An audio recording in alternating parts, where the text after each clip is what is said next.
This begins CD number 7. I just wanted to say that the Quran that we're looking at all have a relationship to the subject.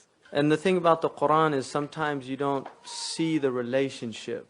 And that's what takes what's called tadabbur, which is to reflect deeply about something. Because the Quran says, أَفَلَا يَتَدَبَّرُونَ الْقُرْآنَ أَمْ عَلَى قُلُوبٍ أَقْفَالُهَا. Don't they penetrate this Quran to its depth, penetrate it. Dubar is the end of something. So you try to, yatadabbar is to attempt to find the end. So don't you attempt to find, you're never going to get to the end because it's karam Allah. But the yatadabbur is to really reflect, to try to get to the other side. So it's all related. And one of the things about the Quran, there's a miracle of Quran, which is the miracle of tarabut, which is how the Quran is unified. One of the things about most books is that there's a superficial unity to most books. But if you begin to penetrate it and get into not the context, but what they call the subtext, the book begins to actually fall apart. And there's a whole school of literary criticism called deconstructionism, which is based on doing that, on deconstructing text and showing that in fact that there's not a unity to the theme and things like that. And the thing about the Quran is at the superficial level, it seems very ununified. It doesn't seem to have a theme that's holding it together. But as you begin to attempt to deconstruct or dive into it, what you see is that it's actually completely connected. And the analogy my favorite analogy for that is the stars. If you look up at the stars and have never looked at the night sky, it looks like it's a jumble of lights that has no connection. But if you begin to observe it every day, and you can't do it for one lifetime, it's taken millennia to even understand what we know today.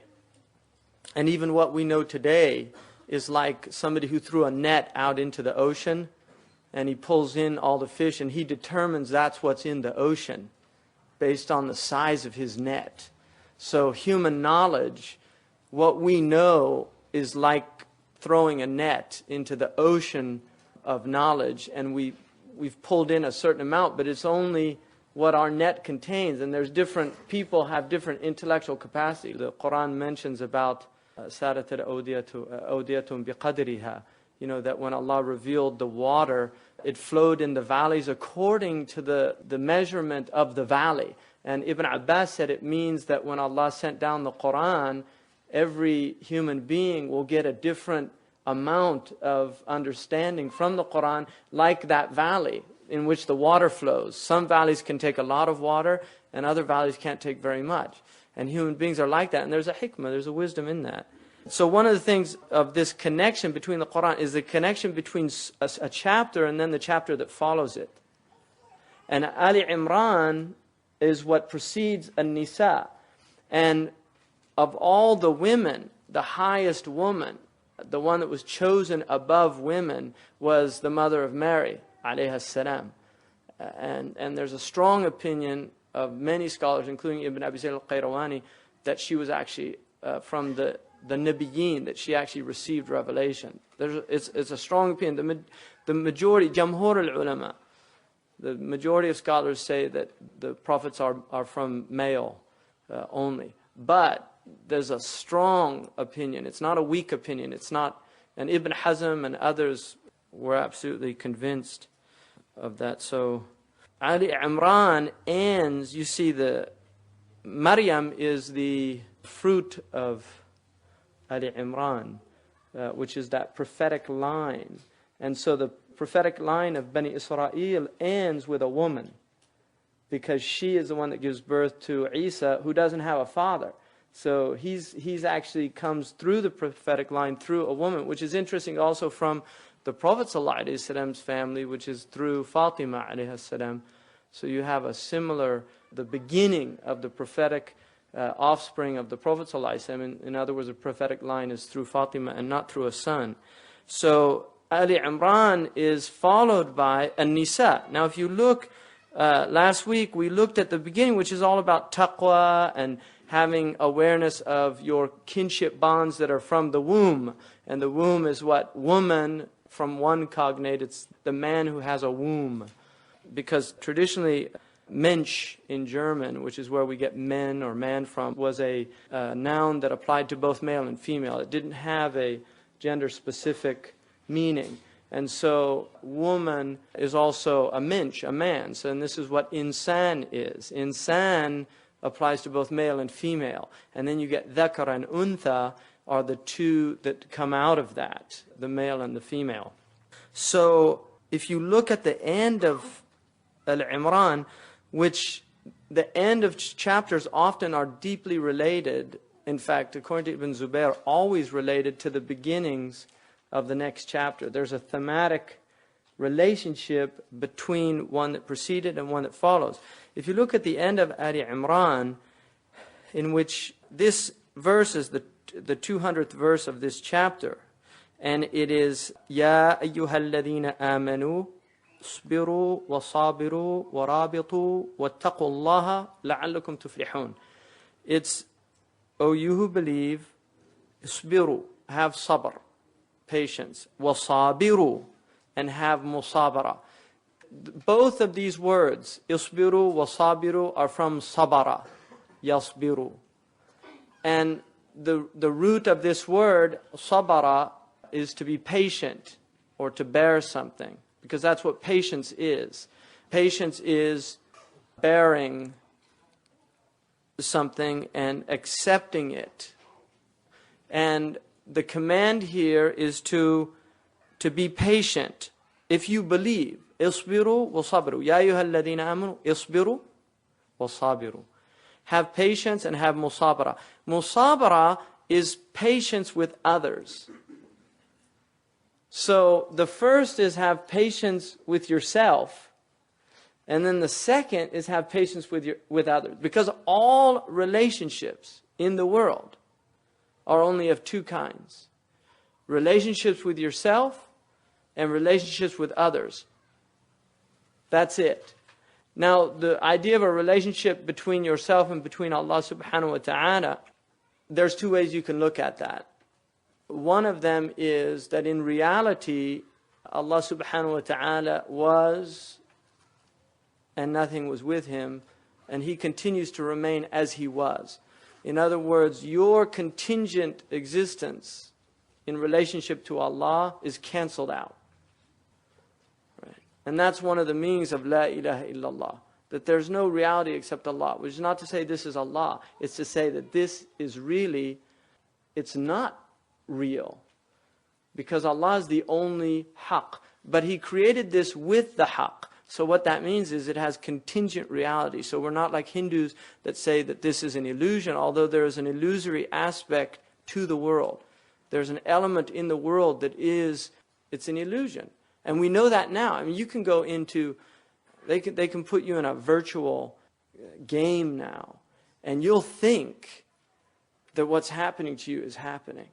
In other words, you can be, they'll fly you up in a plane, or you can be on a racetrack driving in a car, and your emotions, your adrenals, and all of your emotions are going to be the same as if it was this.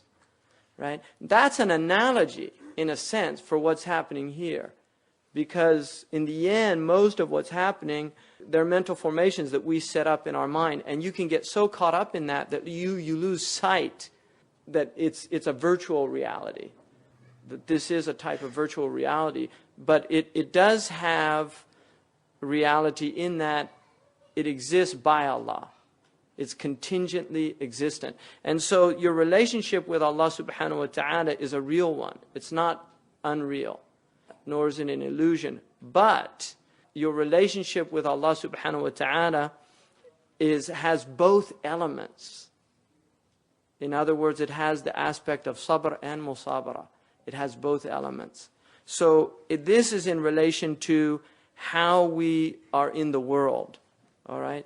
And in the world, it's ultimately going to be you and those things that Allah has given you taklif to do. and then you and those people that you're going to interact with.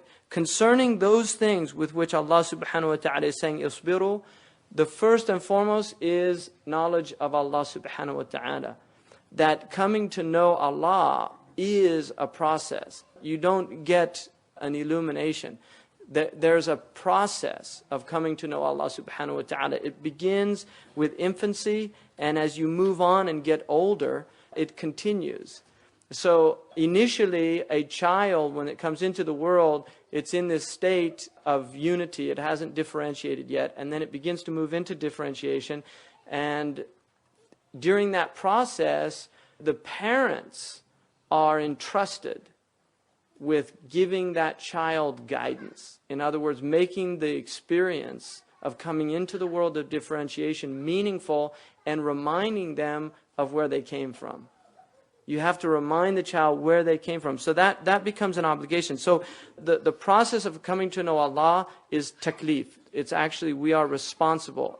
فَاعْلَمُوا أَنَّهُ لَا إِلَهَ فَاعْلَمْ أَنَّهُ لَا إِلَهَ إِلَّا اللَّهِ. Know that there is nothing worthy of worship except Allah. So that's a taklif that Allah has given you. And you have to be patient with that process. All right? And there's degrees of that, of knowledge of Allah. The people that know, the Prophet said, أَنَا أَخْشَاكُمْ لِلَّهِ. I have more awe of Allah than any of you. And the reason for that is because أَنَا أَعْلَمُكُمْ بِاللَّهِ. I know Allah better than any of you. وَإِنَّمَا يَخْشَى اللَّهَ مِنْ عِبَادِهِ الْعُلَمَا. The people who have real awe are the people who know Allah subhanahu wa ta'ala. And the more you know, the more awe you obtain. And so that is sabr. Because you can increase in awareness of Allah. It's not like where you're at now is where you have to be for your entire life. In fact, it shouldn't be. There should be an increase. And you're going to go through, just like planets, they have retrograde motion, right? In their orbit around the sun, you'll see a planet. It's not doing it in reality, but it's how we experience it. You'll see the planet moving with the rest of the stars, and then for a period of time it starts going retrograde, which in old cosmologies they thought it was a bad time. That's the way the nafs is. You can be in this orbit of divine obedience, but then you go into this retrograde motion, which is ma'asiyah. It's disobedience. And those things, there's a wisdom in that, and there's also lessons to be learned from it, but it's something that's to be struggled with. It's not something that you submit to, you struggle with it. So he says, isbiru, so that's sabr ala ma'rifah of Allah. And then the prophets, of what nubuwwah is, coming to know who the prophets were, why they came. The next is knowing adl, which is you have to learn adl. And adl has two aspects. It has justice with yourself and justice with others. But learning that is a process. You have to come to understand what justice is to the best of our ability, because we're finite. And then how to apply that towards ourselves by not oppressing, because oppression is the opposite of adl. Dhulm is the opposite of adl. And what oppression is وَضَعُ شَيْءٍ فِي غَيْرِ مَحَلِّهِ, putting something where it does not belong. If you put your limbs where they don't belong, it's called disobedience, ma'asiyah, and you have oppressed. If you take somebody's wealth and misappropriate it, you put something that does not belong to you where it does not belong, that's oppression to another. If you steal something, it's putting it where it doesn't belong, because you took it out of its place and put it in a place it didn't belong, which was your own pocket. So that is the essence of what oppression is. And learning what is halal, what is haram, and then struggling with that also. And then also the idea of ma'ad, eschatology, which is what happens after death. There's a patience in learning that, right? You have to learn what happens after life. And there's a process, and we're supposed to know that. You should know, about ba'ath and resurrection, and then the hashar, the nashar, the mawqif, the hisab, the mizan, the sirat, the hawd. I mean, all these things are part of aqeedah, and that's part of what Allah is saying is to come to know, is understanding those things. And then you move to the sabr of the ada al-fara'id, which is fulfilling those obligations. So you've learned the adl, and part of the adl is knowing, the justice is knowing why you were created. We can look at, in the Islamic tradition, and every system of philosophy or religion deals with 5 essential questions, and Islam deals with these essential questions. The first one is the cosmological question. Where did all this come from? That's a question that Islam deals with. Where did all this come from? These are the 5 big questions. There's a lot of little questions in the world, and a lot of people spend their lives in those little questions, and they never get to the big ones. But the big ones are always confronting them, and there's only 5 basic ones. That's it. And if you learn those 5 and occupy your life with those 5, then you've done yourself a service, because they're really the only ones of worth or weight. So the first one is that cosmological question. Where did this come from? And the Quran gives an answer. إِن سَأَلْتُهُمْ مَنْ خَلَقَ السَّمَاوَاتِ وَالْأَرْضَ لَيَقُولُنَّ اللَّهُ. If you ask them who created the heavens and the earth, they will respond, Allah. So all of this, we believe, came from Allah subhanahu wa ta'ala. And that is a question of ultimate concern. Where did this come from? The next question is what they call the eschatological question, which is, how do we know anything?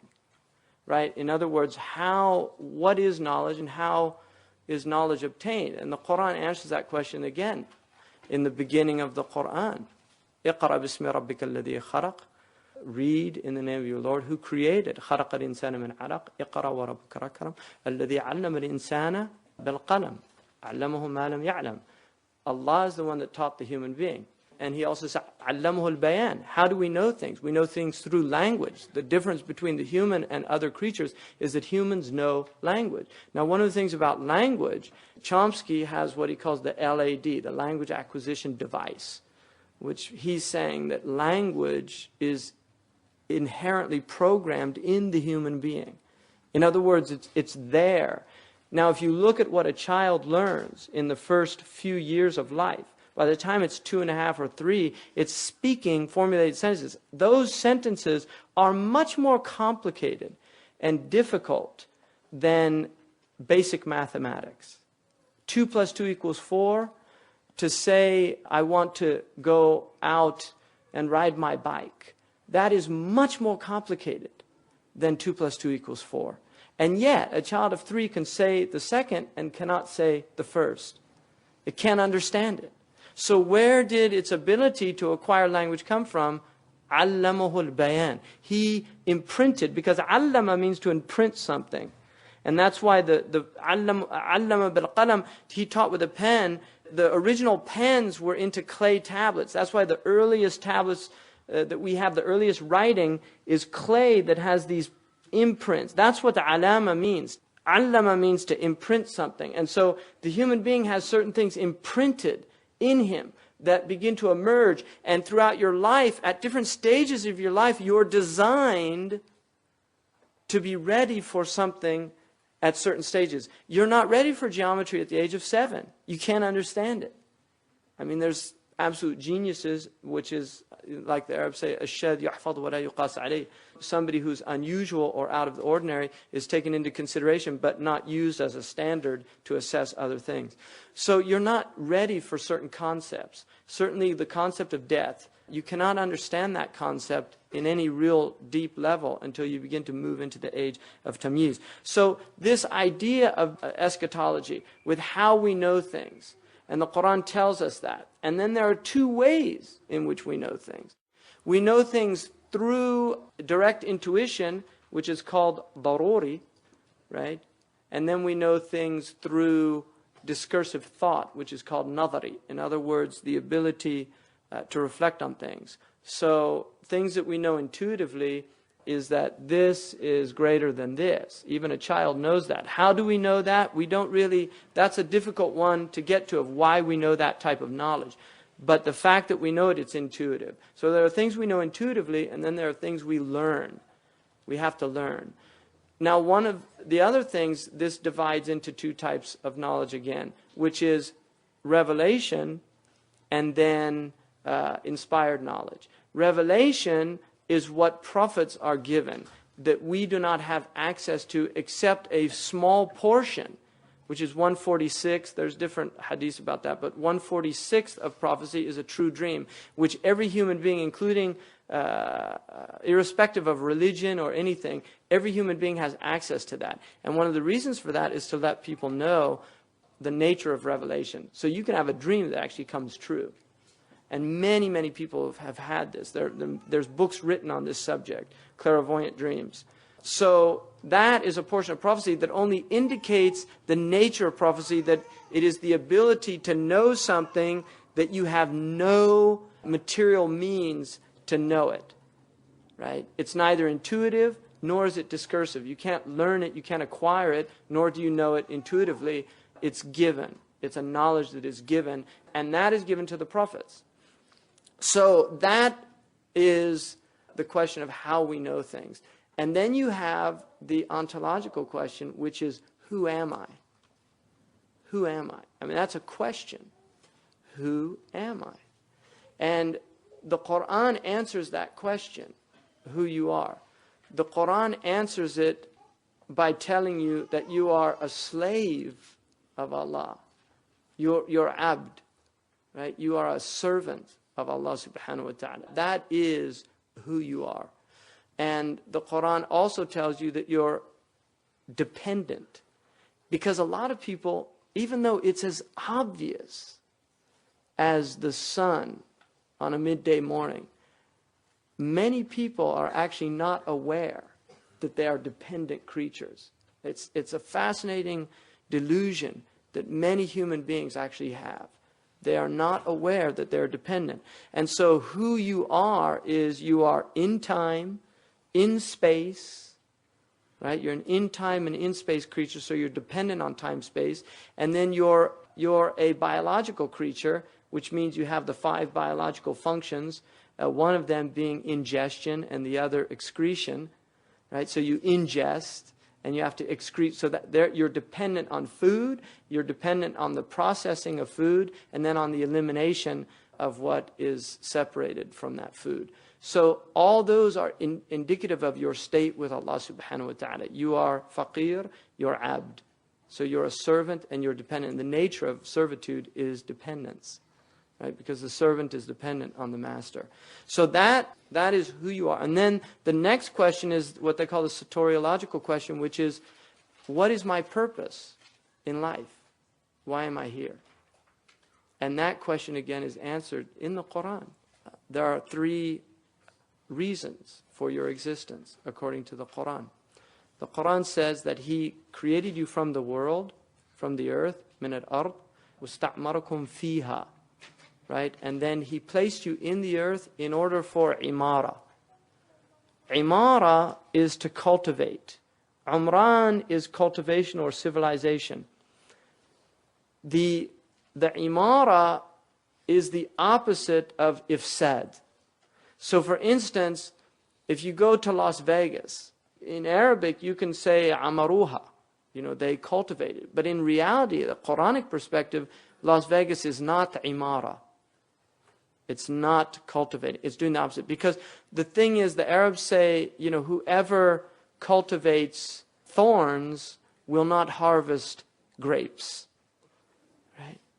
The purpose of cultivation, because it comes from an agricultural metaphor, is something that's going to benefit you. And that is why tobacco cultivation is not the imara. Nor is the cultivation of grapes for wine imara. But if you were cultivating grapes for food, it is imara. So when you look at this idea of cultivation, you have to look at what is the aim that the action is derived from. And if the aim is an aim that serves the best interests of humanity, that is imara. If it serves the worst, if it serves in any way to harm the human being, then it's not imara. So Allah created you for imara, which is to cultivate the earth for beneficial purposes. That includes agriculture, engineering, medicine, building of schools, building of orphanages. All of these things is imara, setting up political structures. Everything that will benefit the human being is imara. And that is preceded, according to the Quran, by ithara, which is actually to take from the earth what you need to do that. So you have the aims and objectives, right? And you have the means to do that. The means are taken from ithara, and the aims and objectives will indicate whether or not it's cultivation or not. So that is a big question. Why are you here? Imara. The second reason is istikhlaf. Allah subhanahu wa ta'ala says in the Quran that He has يَسْتَخْلِفُكُمْ فِي الْأَرْضِ فَلْيَنْظُرُوا كَيْفَ تَعْمَلُونَ, that He has made you khulafa in the earth, and then He watches how you behave, what you do. So the idea of khilafa, and this has two elements. One of them is the idea that you are here for perpetuity. In other words, the people that were here before you were here in order for you to come next. So that's an aspect of the istikhlaf, that those people that were here before you, they were here in order for you to come here. That's one of their reasons for being, for existing, so that you can exist. So each generation is a link in the previous generation and for the following generation. So you are a link, and that link is the link of istikhlaf. So from one end, you are the khalaf of these people, and from another end, you're the salaf. You're leaving behind khalaf.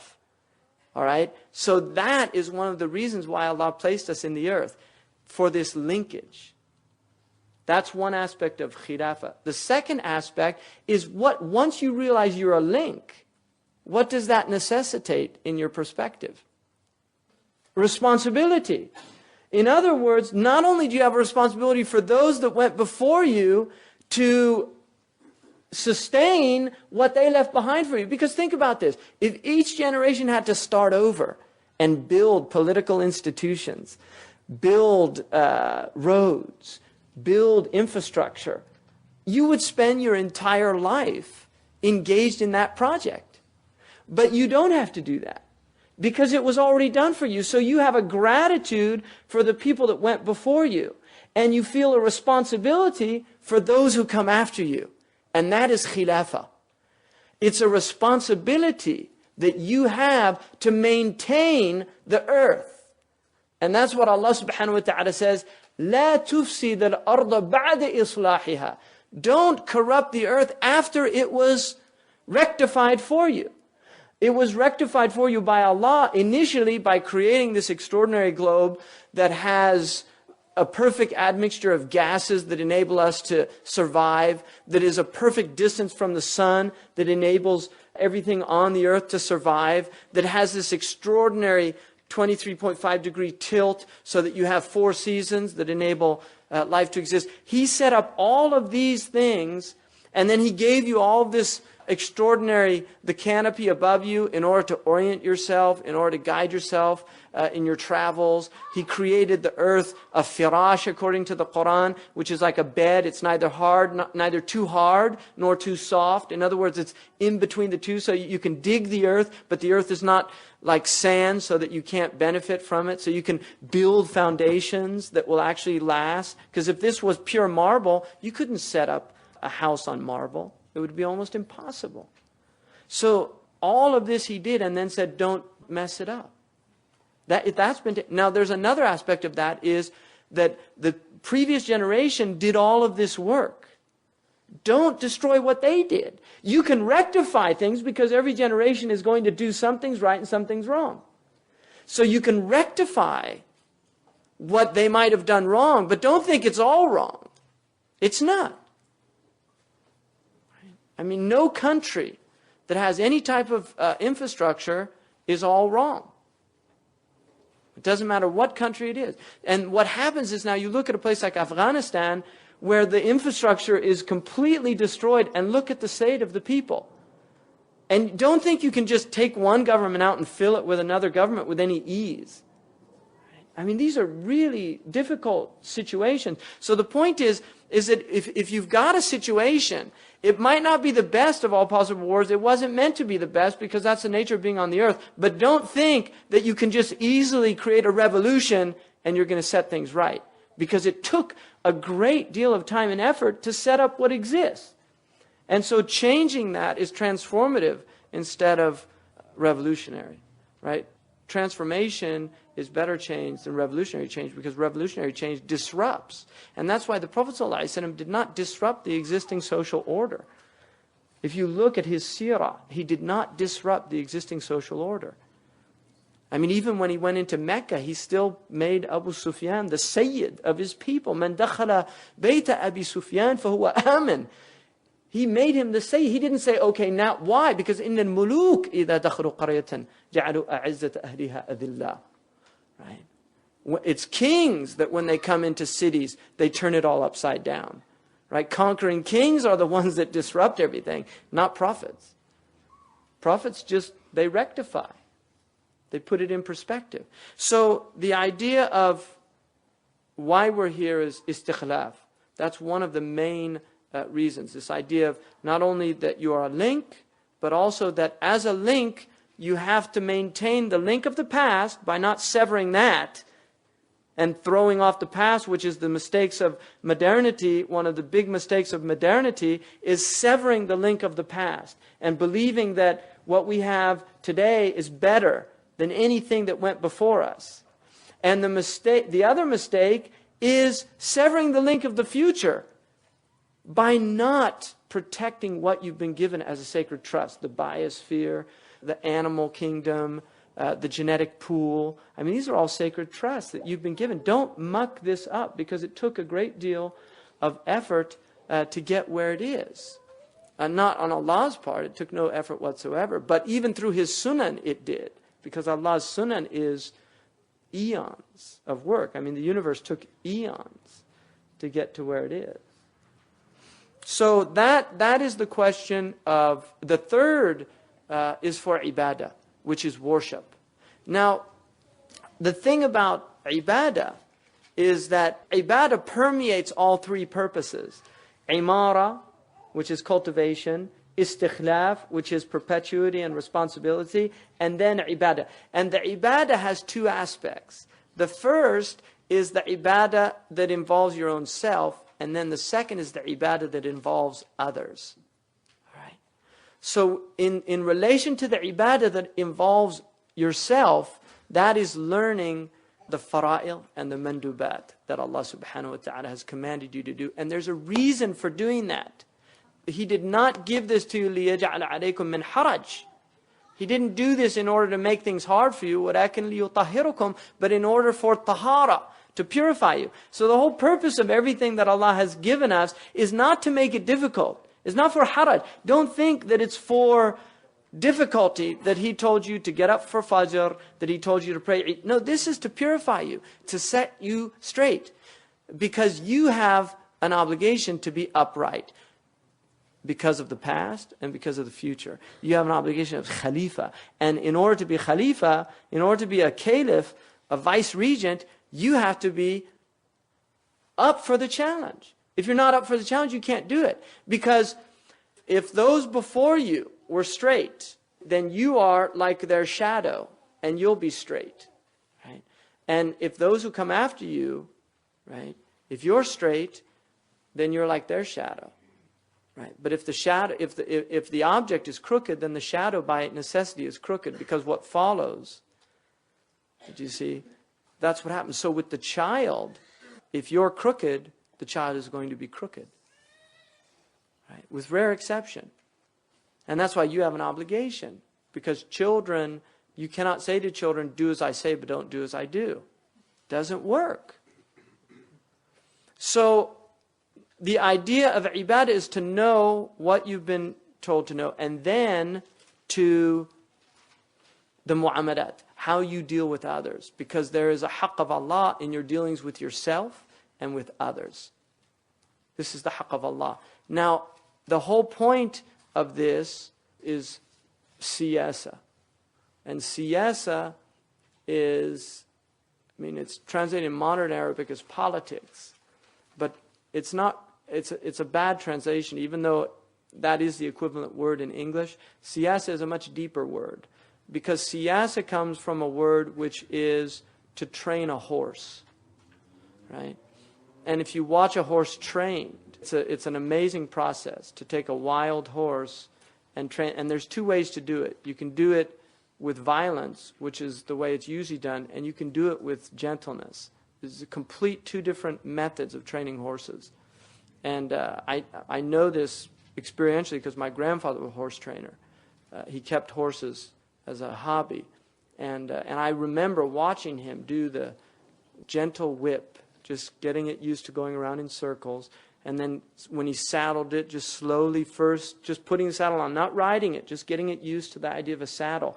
Very slow process. And that is the siyasa of the self. Because the self is like a horse. And then there's the siyasa with others. And this is absolutely essential because now we're moving into the musabara. The final question, that's the big one. Right? Is the eschatological question. فَأَيْنَ تَذْهَبُونَ? Where are you going? Right? Where are you going? Where's all this what's all this leading to? Right? Because we're all going to die. At this stage in life, you should have realized that by now. That you're a temporal creature and you're going to die. And that is a big question, is the eschatological question. Does it end with death or does it go on? And if it goes on, what goes on? And are we responsible? There's a lot of questions involved in that. So that's the question of ma'ad. And that's the question of the Quran. فَأَيْنَ تَذْهَبُونَ? And Allah answers the question. إِنَّ لِلَّهِ وَإِنَّ إِلَيْهِ رَاجِعُونَ. You're returning to Allah. يَبْعَثُكُمْ. He raises you up. Right? يُحَاسِبُكُمْ. He'll take you into account. حَاسِبُ قَبْلَ أَن تُحَاسِبُ. Take yourself to account before you're taken to account.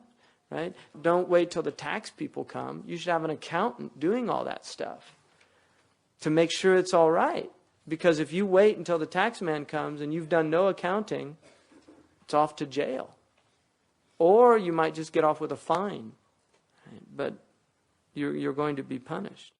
So aminu wasbiru wasabiru. And then, so the musabara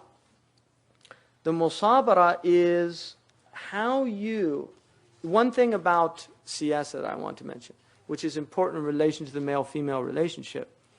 If you cannot politic yourself, you in no way can do it to others. It just doesn't work. So that is important to learn. And there are many verses in the Quran about that. أَتَأْمُرُونَ النَّاسَ بِالْبِرِّ وَتَنْسَوْنَ أَنفُسَكُمْ? Do you command others to righteousness and you forget about your own souls? Right? It doesn't work. Allah subhanahu wa ta'ala says, يَا أَيُّهَا الَّذِينَ آمَنُوا لَا تَتَّبِعُوا خُطَوَاتِ الشَّيْطَانِ. Don't follow the خطوات of shaitan. وَمَنْ يَتَّبِعْ خُطَوَاتِ الشَّيْطَانِ يَأْمُرُ بِالْفَحْشَاءِ وَالْمُنْكَرِ. If you follow the path of shaitan, by nature, you will command to what's wrong. Do you see? In other words, if you've surrendered to your lower self, then you're going to be telling other people to do that as well. When I went to Las Vegas to talk to the Muslim community, when you came into the airport, it said, give in to temptations. There was a big sign on that literally, wallahi, that's what it said. Now, if you translate that into Arabic, aslim lil mughriyat, or aslim lil shahawat. It's saying submit to temptation. Now, who says that? And there's only one creature out there that's his message. And it's interesting because, you know, shaitan is the great imitator. He loves to imitate. You know, Allah says in the Quran that his throne is on water, so shaitan put his throne on the ocean. And when we were there, the thing about Las Vegas, it looks just like the Hijaz. It really does. It looks exact. You think you're in Saudi Arabia. And it's his Mecca. It's like that's where you go. That's the Hajj that people make. They go there. And I'm sure he's like this year they had 2 million Hajis in Mecca. He's like, this year they had, 3 million people visited Las Vegas. And what do they do there? It's amazing. I mean, they're in a state of ibadah. That's deep ibadah. And you can see them there. The Quran says, what are these images that you're so assiduously devoted to? Right? The tamathil, antum aakifun alayha. I mean, what are these things? I mean, these are idols. They can't stop. And that's the thing about it. They cannot stop. Right? They're in there and and selling their wedding rings and doing all these things. So that's the other deen. I mean, it's empty. That's the thing. You look at the faces, they don't look, on Hajj, it's amazing to see those faces of people on Hajj. because they're in ibadah. And people, you get people, 60,000 people here together in a rock concert or something like that, and they have to have massive amounts of police. They always have fights that break out. People often get killed. Terrible things happen. Right? At Hajj, it's a miracle. I mean, they're all there right now. Right? They're all there. It's a miracle. They all come together, and people, if somebody gets angry, everybody's like, why do they remember that then? Because that happens here and people forget that. But on Hajj, they remember it. And that's a gift of being in a state of dhikr. So the idea of rectifying yourself, you cannot be a ra'i, a shepherd, if you're a wolf. I mean, you have to rectify yourself. And Allah says, عَلَيْكُمْ أَنفُسَكُمْ, take care of your own souls. لَا يَضُرُّكُمْ مَنْ ضَلَّ إِذَا اهْتَدَيْتُمْ. Because those who have gone astray aren't going to harm you if you're guided. So if you're all worried about the rest of the world and you're not right with yourself, you're in trouble. Whereas if you're right with yourself, then you can genuinely worry about the rest of the world. And even the rest of the world is not in reality going to harm you, especially the women. And something that a Muslim scholar from England, I visited him, and his wife said an amazing thing. We were talking about just the state of the world. And she said, I think Allah has been so generous to women because it's not our business. It's the men's business. And they're the ones that are going to be taken into account for all that, not us. Because look at that mess out there. She said, all we have to worry about is this little house that we're in. If we take care of that, we're fine. Whereas that thing out there, that's the men's responsibility. And she said, and the truth is, if these women had any brains at all, they wouldn't want to go out there. It's a completely insane idea to want to go out there. But men are told to go out there, even though most men don't want to do it either. Right? And the ones that do are mucking it up because they're out there for the wrong reasons. Right? So taking care of your own souls, right, is really important. And Sayyidina Umar, he said, تَفَقَّهُ قَبْلَ أَن تُسَوَّدُوا. Learn before you get into positions of responsibility. Because you won't know what to do. If you don't have competent people, you have to know what your competencies are, your core competencies, like they say in corporate America. Know what you can do, and then do it. And if you can't do it, and you need to do something that involves something like that, you have to go out and learn it. And then Allah subhanahu wa ta'ala says, وَصَابِرُوا, which is musabara. This is the relationship between other people. And this relationship has different aspects. Because if you look, ultimately, your relationship with others will entail certain things. One of them, and this is all about tahammul al-mashaq, because that's what musabara is the ability to bear difficulty, which is part of what life is about. So the first is the difficulty of your own family, is the ability to have musabara with your wife, with your husband, with your children. Because that's your most immediate relationship with the other. And if that relationship is not sound, don't think your relationships out there are going to be sound. Because if you're being nice to people outside, and you're being cruel to your family, I mean, that's like a petty third world tyrant. When they go outside of their country, they're nice because they don't have any power. Right? But when they're inside their country, they behave like dictators. That's the way all these petty dictators are. They're terrible with their own people, but then outside they're trying to have all these nice relationships because they're worried about getting overthrown and things like that. So that's the way a tyrant is inside the house. So that musabara is first with your family, and then with your relatives, aqarib, dealing with the fact that you're going to have difficulties with your family. And then with your jiran, your neighbors. And again, it extends out further and further. Now the thing about the musabara, so that's one level of musabara. Then there's also the musabara of dealing with the ibadah, mu'amalat related to other people. So when you transact with people, there's a knowledge that when you go into the marketplace, you need to have patience. If you don't have patience, you're going to end up doing things that you regret. So being patient with other people in that, sabiru with other people in those things. Now all of musabara deals with things that we don't like, makarih.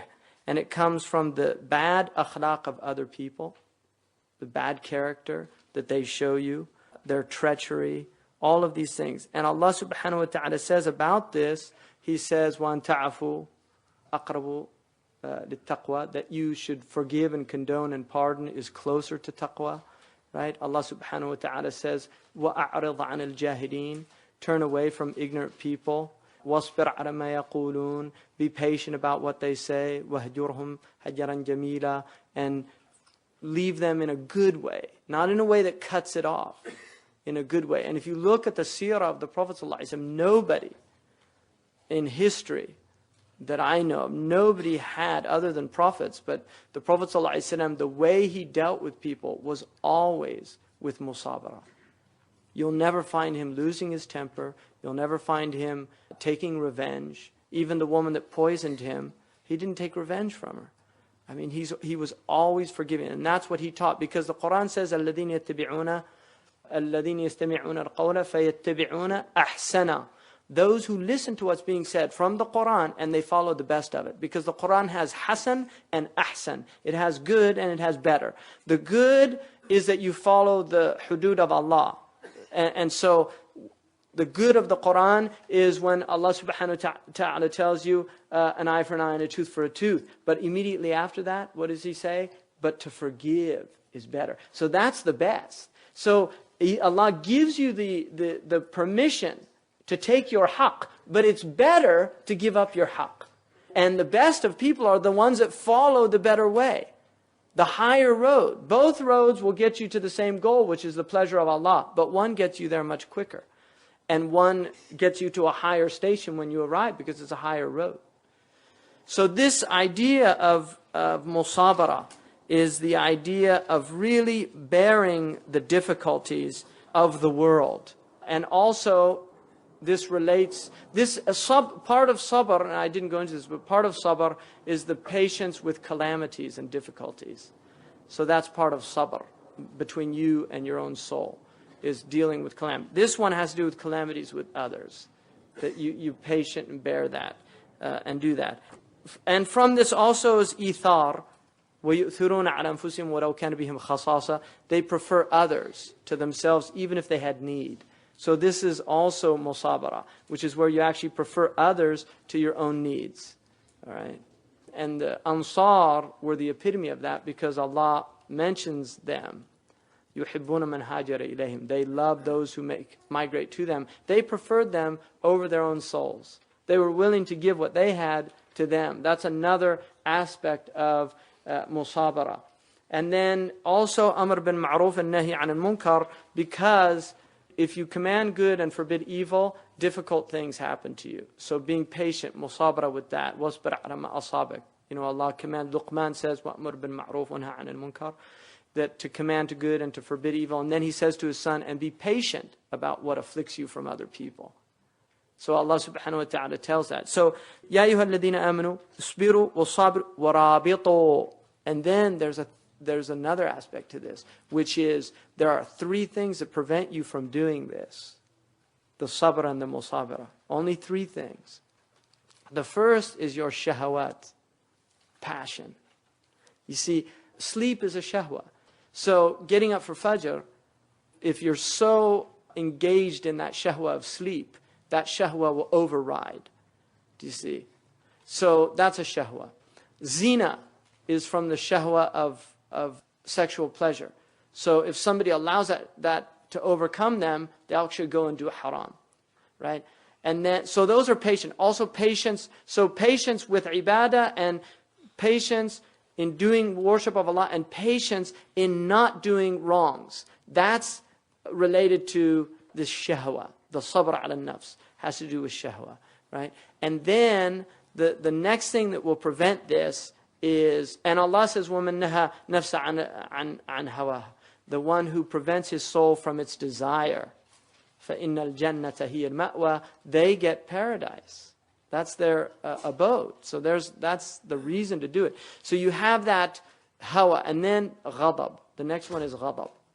See, anger, which is a deep emotion. And Muslims, we really, I think this is one of our biggest, because we have reason to be angry. Muslims have reason to be angry. Anyone that says Muslims don't have a reason to be angry, we do. There's a lot of reasons for Muslims to be angry. But Allah subhanahu wa ta'ala warned us of anger. The Prophet ﷺ said, when the man said, what should I do? He said, La taghdab, don't get angry. He said, Awsini, give me advice. In other words, what kind of advice is that? Give me real advice. La taghdab, don't get angry. Awsini, give me real advice. La taghdab, 3 times. Don't get angry. Because anger, and differentiating between indignation, which is anger for the sake of Allah, and wrath, which is anger for the self. Right? Our anger tends to be wrath. It's for ourselves. It's not for Allah. I mean, we would like to delude ourselves that it's for Allah. The Prophet ﷺ had indignation. He did not have wrath. He was upset about wrongs. And there are things to get upset about out there, but how you go about that in order to change them. If you allow your anger to overcome you, your wrath to overcome you, 2 things happen. One, you'll consume yourself in that anger and become worse than the thing that you're angry at. And a good example of that is Muslims that begin to use violence against those who are violent to them in ways that are unacceptable. I mean, defense is one thing, but killing innocent people, things like that, that comes out of wrath. That is wrath. Because the end is justified, the means is justified by the end, which is not our philosophy.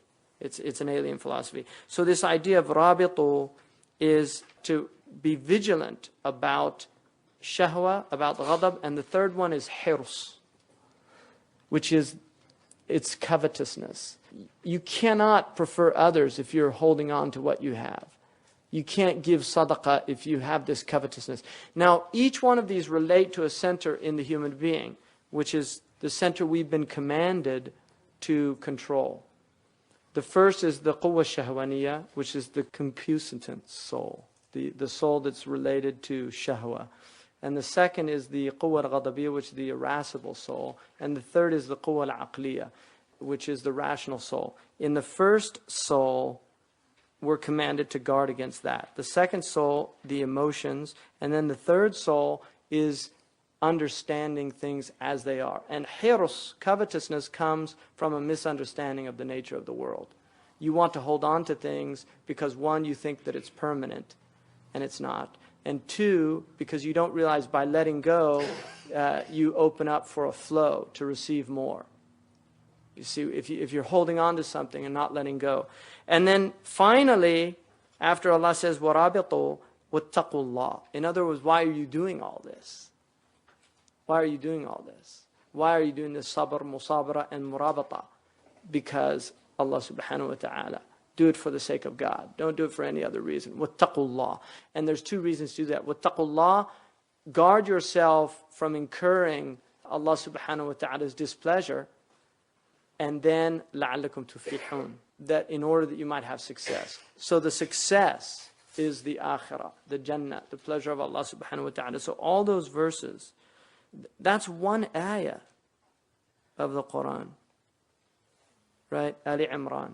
And that's extraordinary because the entire surah is summed up. If you read the surah, it's all summed up in that final ayah. This completes CD number 7.